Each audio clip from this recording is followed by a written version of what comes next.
Lovely. Thank you very much, Michael. Michael mentioned there intelligence, and you'll hear me today in this session talk about insights because that's what we gather with iAbacus. We gather insights, human intelligence. We trust the wisdom of our practitioners, our professionals who are leading schools, and we try and empower them to evaluate and improve. And then we make those insights apparent and clear to other people. Um, Today's session will actually split into two sections. I like to talk about iAbacus in the terms of a win-win situation, and in life, they're the best situations. The first win is that empowerment of school leaders, guiding them through the Abacus model so that they can evaluate, diagnose, and improve. And the nature of the tool, John, you've already mentioned, it's straightforward, it seems simple to use, and indeed it is, because it's based on this wonderful Abacus model. But the second win of this win-win situation is those insights, that intelligence that we make available when we make it as clear as day to central teams, to regional leaders, to directors, so that they're not looking at a top-down spying kind of management role. They're actually looking at true leadership of how they can support, how they can direct resources, how they can make change for improvement. And that's a brilliant win-win situation. So let's just go through the first win, how the tool works, how it empowers others. So if you've logged in and had a play with this, you'll be familiar with it. I know Jeanette and Gemma, you're completely familiar with it, but it's good just to get a recap on how that tool works. So let me share my screen and we'll dive in and we'll have a look at the practicalities of iAbacus. Before we actually look at how the tool works, I'm just going to give you a quick view of some of the different templates that we have in the system. So with this model, because it's universal, because it's principle based and you can apply it to anything, it means we can, yes, have a template for the Ofsted toolkit, as we can have for the Estin framework in Wales, or the Headteachers, how good is our school framework in Scotland, or yeah, the other day I was looking at an independent college and a framework that suits them. Everybody can have a template abacus to suit their role, their area of provision, their type of school or college. So here's an Ofsted toolkit. We might have a template for attendance, looking at the EEF framework if that's a focus area within a setting. We could have a template for behaviour management and the improvement of behaviour within a school or a setting based on the DFE framework. But we can also have abacuses for teachers, for practitioners, looking and reflecting on their own performance. So the tool is really customizable, and a lot of your settings are already expanding their usage of it, even down to sometimes having an abacus for a learner.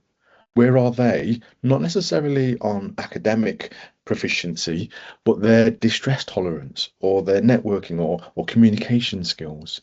So obviously the tool is really customizable. We want to look at it today with our kind of view of school improvement. So I will very quickly just open up a new abacus, and this is what we've been training school leaders to do, is to start with a template that suits their context.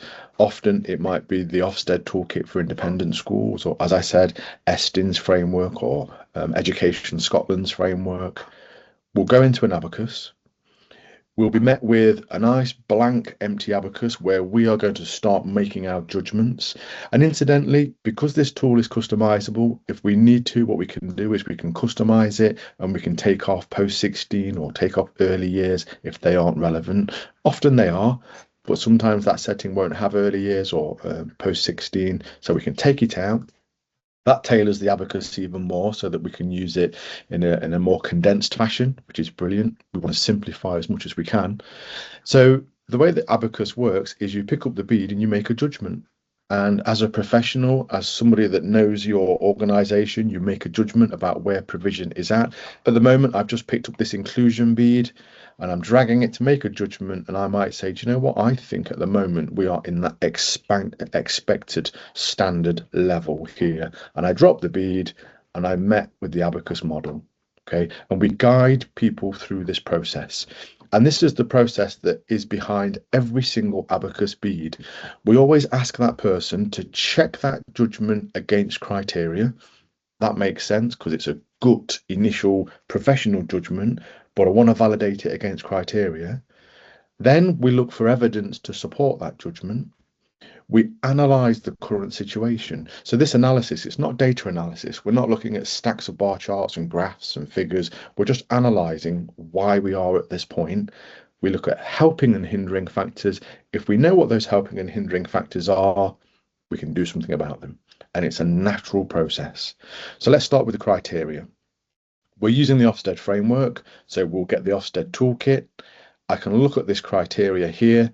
I'll get all these bullet points that we can kind of judge our own performance against. And it might be, let's be optimistic, I might decide to move that bead into the strong standard or even exceptional, depending on where we're at currently.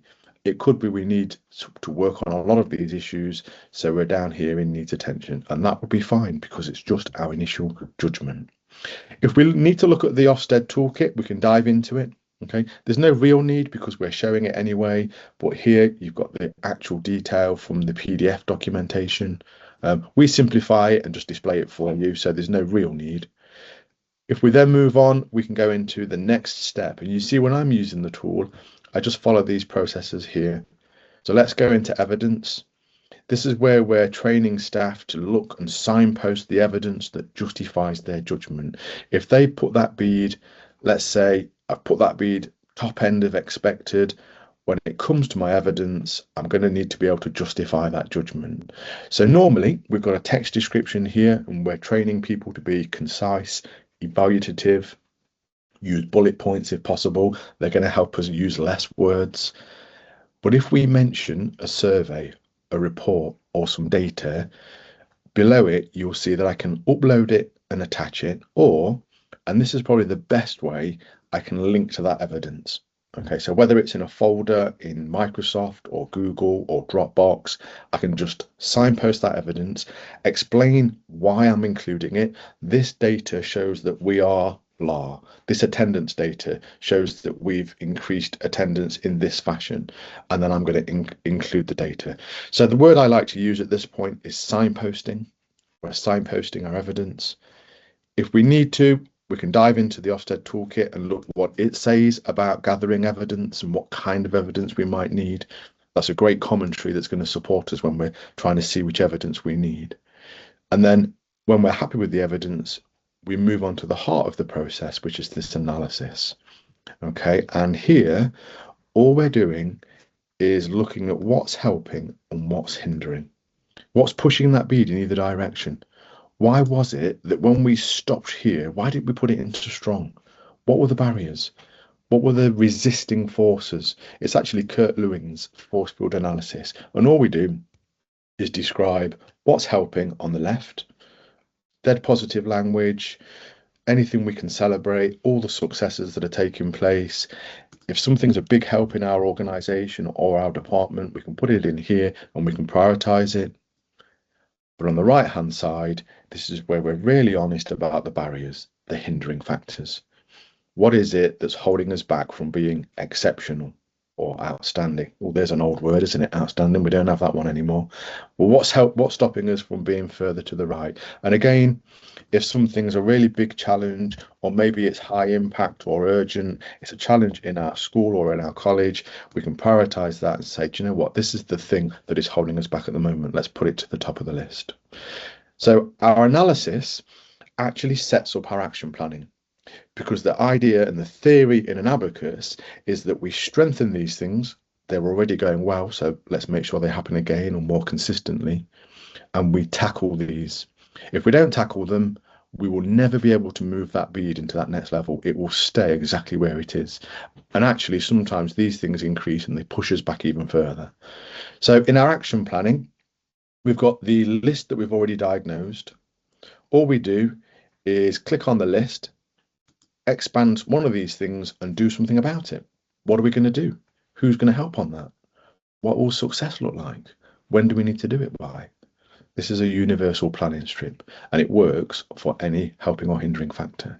So before I do that, we've been training staff to be strategic, and if we've done a really detailed diagnostic, what we encourage is to hide or minimize the things that we don't have any control over, the things that we're not able to fix. We don't have the resources. They're not our priorities, because what that will do is it will grey these things out, and push them to the bottom of this list. We can bring them back later when we want to work on them, but at the moment, they're not our priority. So I'm going to hide quite a few of these. I might bring this one to the top, and then I might say, okay, this icon over here, let's expand the issue and describe the action, the strategy.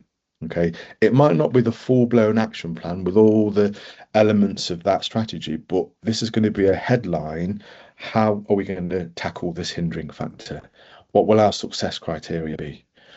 When do we need to do it by? Have we made any progress on this? And maybe we can signify that we've made some progress by sliding this kind of progress bar, and we can go into here and just say how that progress is actually happening. What are we really doing? And even maybe evidence of impact later down the line. So that's the model that we've been guiding people through, the sequence, if you like. It starts with making a judgment and then leads you into this process. And what people will do is they will make judgments in all these areas. They might delegate some of this to other people within their setting. So, for example, personal development and well-being, often there's a person responsible for that. So they might be invited to work on this bead, and they might push that right to the top, but all they'll do is follow that process. So what will happen is schools will end up with, and colleges will end up with, a real visual snapshot of where they are and their improvement planning. Now they can share this. Obviously, they'll share it internally. And what we've noticed is that schools have been collaborating amongst their SLT, and they do that with the collaboration feature, which I'll come to in a moment. But an immediate way that schools and leaders share their abacuses, and they might send this to you as a regional lead or as an organisational leader, is the PDF document. Okay, so let's have a look at that. I'm just going to simply export it. It will contain their beads where they've put them. But if you get one of these PDFs sent to you, you'll be able to click on the bead and it will have the detailed evidence with all the links off. And if you've got permissions, you'll be able to open up those files and folders. It will have the helping and hindering factors. So you'll immediately be able to see, has this person been able to kind of not just say where they are, but diagnose why they're at that position. And this is really important, that someone knows why their school needs attention or expected. So there's the helping and hindering factors.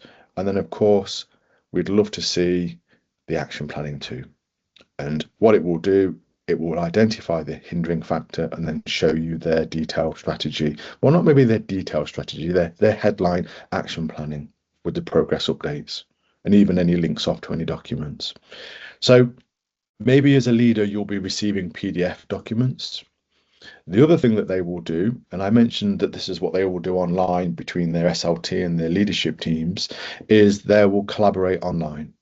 So when someone makes an abacus and starts to fill it in, nobody can see it. Okay, it's hidden in their account. It's a completely private activity. But as soon as they go up to collaborate, they're able to invite others. And what they can do is they can invite others as a viewer. That would make sense. Have a look at it. They can invite them the other end of the scale as an editor. Work on this abacus with me. Can you look at the evidence on that bead? Can you look at the helps and hinders? So they can have co-editors. And then in the middle of that, a contributor. Okay, a contributor is someone that contributes their bead. So as a regional lead or as someone in a position of oversight, you might likely be just added as a viewer so that you can look at it and work with that school or with that leader. But interestingly, sometimes you might be more hands-on and it might be about you supplementing their evidence and working with them on their helps and hinders. So you might indeed be invited as an editor. And again, that's down to your internal practices and processes that have been put in place. So let's say you are now invited to look at an array of different abacuses from different people. It might be different schools. It might even be different subject leaders within a school. What will happen? Well, on your home screen, you will have those abacuses appear. You'll be able to put them into folders. So you can shuffle them around, maybe into different regions, maybe into different phases. If you're working with a group of secondary schools or colleges, you might push all of those into one folder. The beauty of that is, yes, it keeps them organized and we can see them nicely all in one folder. And When you can see abacuses, when they've been shared with you, you can click on them and open them up individually. But if you've got multiple abacuses, what you can do in just a couple of clicks, you can click select all, and then you can drop this down and you can choose overlay or stack. Let's have a look at the overlays. Okay, here's an overlay. And all we do visually is we just overlay all of the beads onto one central abacus. So in education, you'll often hear this phrase dashboards and data dashboards. They're good. You've got lots of bar charts, graphs, and statistics, but we have these overlays. And straight away, you can see all the beads from all the different schools or the different settings.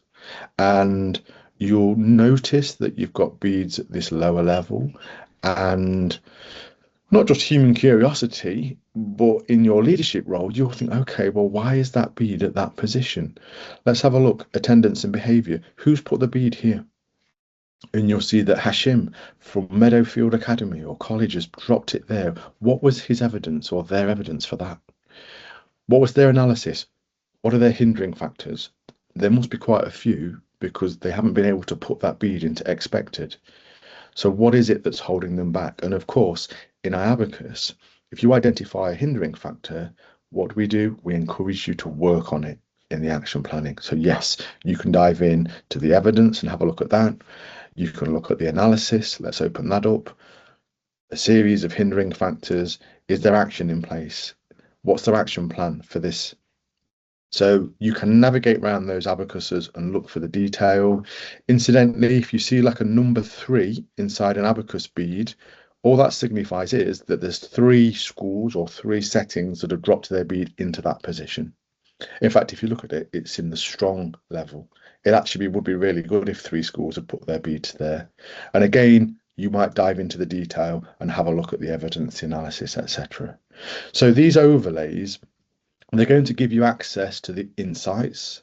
In the intro, Michael talked about intelligence. These are the insights. This is the intelligence that you get access to. And if you think about it, it's human insight.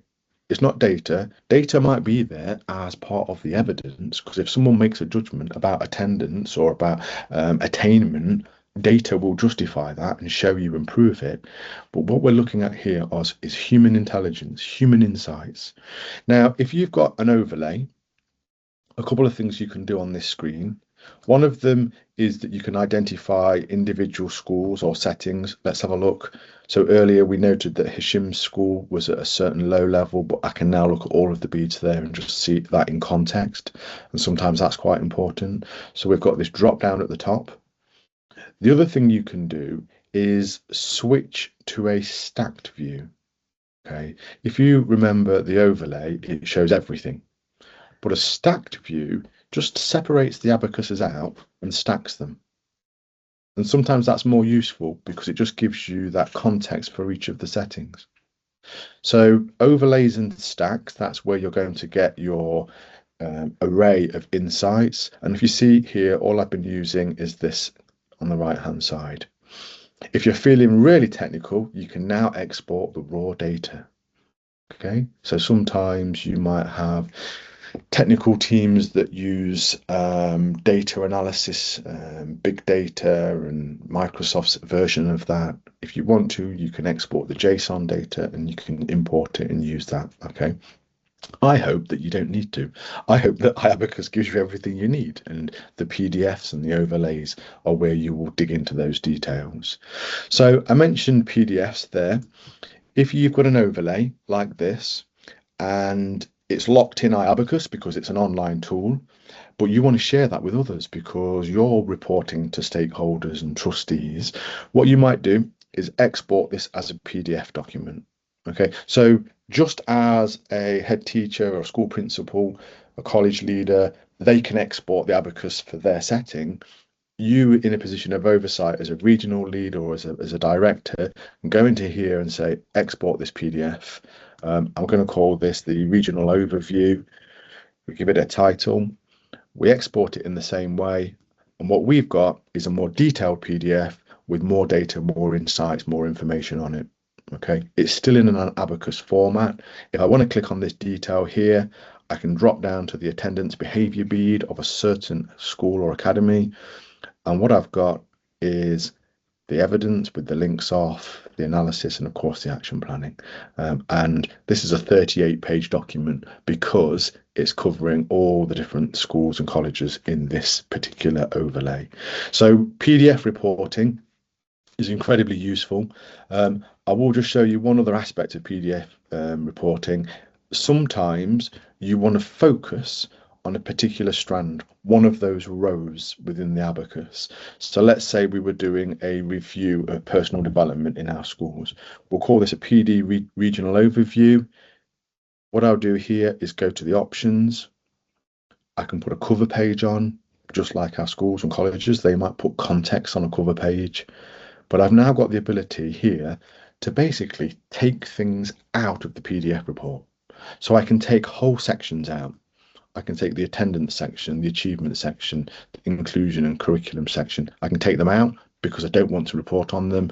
I could, even if I wanted to, take out the evidence sections and therefore just have beads, helps and hinders, action planning. So you can tailor these PDFs before you generate them. Let's have a look at what this will look like. If I've set it up correctly, here we go. Personal development review. I'm just looking at personal development or health and safety or buildings and grounds or quality of teaching. I'm looking at a particular strand across a group of schools or colleges. And again, I can click on there and go down to the detail. There's no evidence and analysis here because these are just fictional settings. So let's just go back into the abacus, make sure we've covered all the things we need to look at. We've walked through the process and shown that behind every bead, hopefully it's judged with criteria, there's evidence, analysis and action. We've then looked at how we can have those shared with us through the collaboration. If that happens, they're going to drop onto our home screen. We can organize them into folders. If we've got access to multiple abacuses, we can overlay them or combine them through those stacks. And that's the beauty of the tool. Final thing I will just show you, if you find that you are logging in repeatedly and selecting multiple abacuses and then generating PDF reports from them, and that's because it's your region or they're your schools that you work with, what you can do is you can save those stacks inside the tool. Okay, so let me just show you how you would do that. Let's say, for example, I'm working with this set of schools because it's in a particular region or they're under my oversight and my leadership. What I might do is select them. Let's just say I choose 3 of them and I might say, okay, let's overlay them. I've got an overlay, not so many beads because I've only just chosen those 3 settings. But what I can do here is I can say, save this overlay. Okay, it's just this menu on the right hand side, the one that I keep consistently using. Save this overlay. What shall we call it? Let's say this was the Notts and Derby schools. Okay, let's continue. It's been saved in a folder called Saved Overlays and Stacks. That makes sense. Let's drop onto the home screen. Saved Overlay and Stacks, right at the top. Go down here. Notts and Derby schools, open it up, it's just going to go straight to it. Okay, I don't have to go and select them, overlay them, it's always going to be there. It will be live. If a school logged into this today and they slid their bead or they slid an additional bead, because remember you can put another bead on an abacus, it would be a live update. I forgot to show you that. Okay, I'm not going to spend a long time on it, but what I will just do is hopefully go into the home folder, find the abacus that we were working on. If you ever log into an abacus and you see 2 beads on the same row and one of them is slightly faded, what that will mean is that a school has said, that's where we were, that's where we are now. And as soon as they do that, they can put a new judgment on, they can copy everything onto that new bead. And what you'll see is that they're demonstrating their progress and their improvement. Okay, that's really motivating for them, very interesting for you. You're seeing movement, hopefully in the right direction. You might even see a series of beads showing that over time, they've basically tackled their hindering factors. They're strengthening their helping factors. They're moving the bead in the right direction. If we're realistic, sometimes a bead might go in the opposite direction. Okay, it might be changing staff, it might be COVID related issues. We wouldn't want that again, but it's a reality that it could happen. So sometimes a bead goes in that direction, but there'd be evidence and hindering factors explaining why. So that's the level of insight hopefully you've seen iAbacus brings. It's about keeping it simple. It's not simplistic. It's not about dumbing this down so that this is not a useful tool. It's about core principles of self-evaluation, diagnostic thinking, improvement planning, but then sharing those insights out to senior colleagues. So hopefully that's been useful. You'll always have access to live chat. Okay, so if you log in and you want help overlaying, if you want help stacking, launch the live chat, speak to one of my colleagues, they'll guide you through it. If you need additional training or support, request another team session. We'll jump onto Teams, we'll do a one-to-one with your internal team, and we'll show you how to get the best for your setting, for your college, for your school. Hopefully that's been beneficial. Thank you very much.